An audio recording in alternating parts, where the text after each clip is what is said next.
Hey YouTube, it's Wisconsin Shoe Guy, and today we're going to have the battle of the Wholecuts.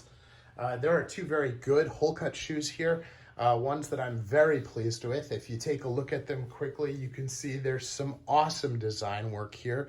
The lasts on them are very different and yet very similar.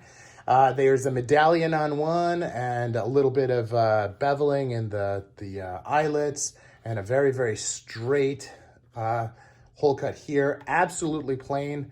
Navy, I have a custom patina on this one, but they are fantastic. Let me tell you a little bit about these shoes. On the left, this representing Italy is an Enzo Bonafe. Really, really beautiful leather sole. Really look at that fiddleback waist. It's just absolutely exquisite. Got a nice toe plate I had put in there after. You look at the heel, you get some really standard but very simple, just a 4-nail heel and a very, very solid piece of rubber here. Rubber that wears like ice.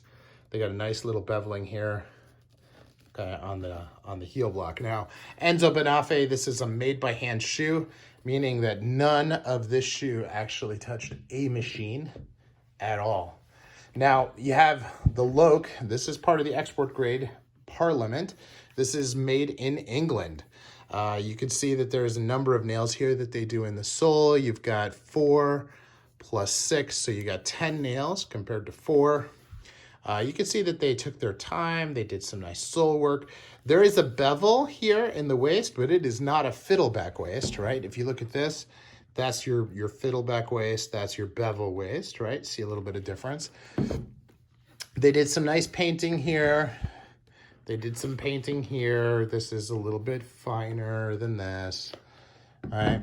As you look though, the wear pattern and everything is really good.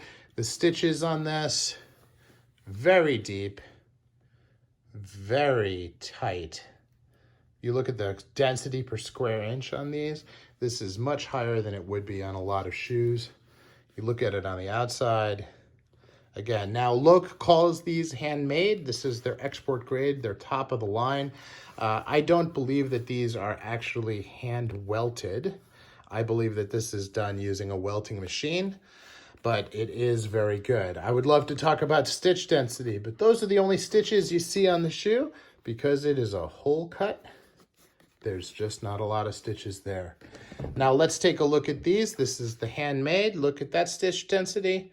Whoa, I gotta get even closer so you can see it. They're so fine. Even finer stitch density on this. Enzo Bonafe did an incredible job. And you can see they did a nice job here on the heel and so forth. So you can almost see the heel to heel.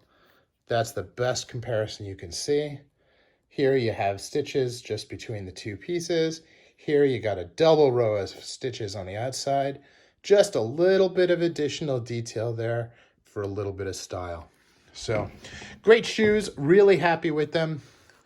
I would say in this case, I'm gonna give the win to Italy, the Enzo Bonafe. The piping here, just a little bit nicer. Although here on the Loake, it is absolutely exquisite. But I'm going to say in this particular battle, we're going to give the points to Italy, and England takes number 2. What do you think? Did I miss something? Is there something that you would have done differently? Let me know in the comments, and thank you for watching. This is Wisconsin Shoe Guy, and I'm out.